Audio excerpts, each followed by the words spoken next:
Shri Gurubhyo Namaha Harihi Om Ganana Antva Ganapati Gum Havamahe Kavim Kavinamupamashravastamam Jeshtarajam Brahmanam Brahmanaspata Annashunvannutabhisi Dasadanam Mahaganapataye Namaha Prano Devi Saraswati Vajrabhirvajanivati Dhinama Vitriyavatu Ano Divo Brihata Parvatada Saraswati Yajata Gantu Yajnam Havan Devi Jujushana Gritachi Shagman No Vachamushati Shrinotu Vagdevyai Namaha Charanam Pavitram Vitatam Puranam Yena Putastarati Dushkritani Tena Pavitrena Shudhena Putaha Atipapmanamaratintarema Shri Sadguru Charanara Bindabhyan Namaha Om Sahana Vavatu Sahanao Bhunaktu Sahavedyam Karavavahai Tejasvinavadhitamastu ma vidvishavahai Om Shanti Shanti Shanti.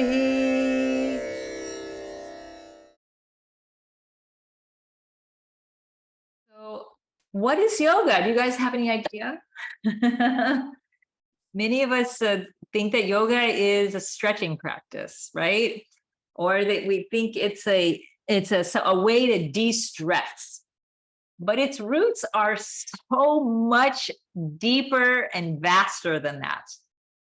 So I have a quick little page here, and if you are interested and if you'd like some extra credit, you can watch any of the films that are listed here. So it is a difficult task to define yoga, in fact, because as it is understood, yoga is a daily practice. So people practice it daily.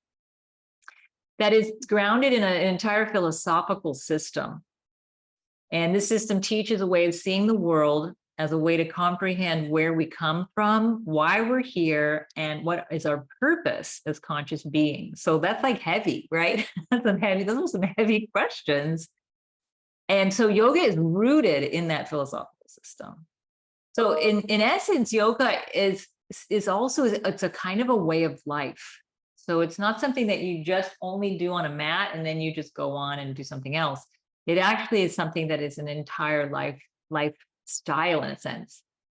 So yoga is a spiritual, physical, and philosophical practice that emerged over time from the South Asian geographical area. And that's the part of the world known as India, Nepal, Pakistan, Sri Lanka, and possibly North Africa. It's of many diverse expressions and paths. So when we practice this physical practice of yoga, this is only one type of expression of the yoga practice. And granted, in the West, it's really the most popular. So that's why it's ended up in college kinesiology departments. So it emerged from what are currently identified as Hindu and Buddhist, Jain, Sikh, and Shramana, possibly more philosophical traditions. And these are understood as philosophies. We think of them as religions in the sort of more commercial sense, but they are actually philosophies really at the fundamental level. So yoga is practiced to quiet the frantic mind found in the form of what are called the 6 poisons, known as desire, anger, delusion, greed, envy, and sloth, which is laziness. And bring into alignment the body, the mind, and the senses into a state that permits the experience of ease, union, and freedom from mental and emotional unsteadiness. And this is in the hopes of living in a state that is composed, relaxed, joyful, and peaceful at all odds. So what that means is like anything that comes at you, you remain in the equanimity in a sense. So Vicente, when I think about you in rugby, I mean, this is a very like dynamic, chaotic, aggressive time that you spend on the field, right? And It is. for athletes especially, athletes are under enormous pressure to perform and to do well. And they need to find that still point within them in order to manage that stress. Am I right? Yeah, totally. Yeah. So yoga is a way to develop that composure that's necessary when the outside is demanding a lot of performance or a lot of results. And so that can be translated into anything. So Madison, I don't know what you do, but professionally, or what you're interested in, but you may be, all of us are navigating through times that we have to make speeches or have a difficult conversation or go for a job interview, or maybe we make a mistake and we have to fess up. And so remaining within that composed state of relaxation, equanimity, yoga can teach us to navigate all those fluctuations of the outer world, with grace and with less, nervous system fragmentation, in essence. So this calm state permits an opening of the doorways of one's consciousness and leads one to understanding that the true nature of a human being is not defined by externals, because these are constantly changing, nor defined by our thoughts, which are also constantly changing, but is in fact known only through the experience of the result of realizing, acknowledging, removing, or burning up action like imprints from your actions, patterns of unconscious habits that hinder you and your evolution in knowing yourself as truly as who you are, instead of through associations with labels and masks and conditioning. So all of these supposed tos are, and in the age of social media, this is really impacting a lot of people because people are presenting a mask of themselves in order to, be accepted. So this practice of yoga offers this type of freedom from that.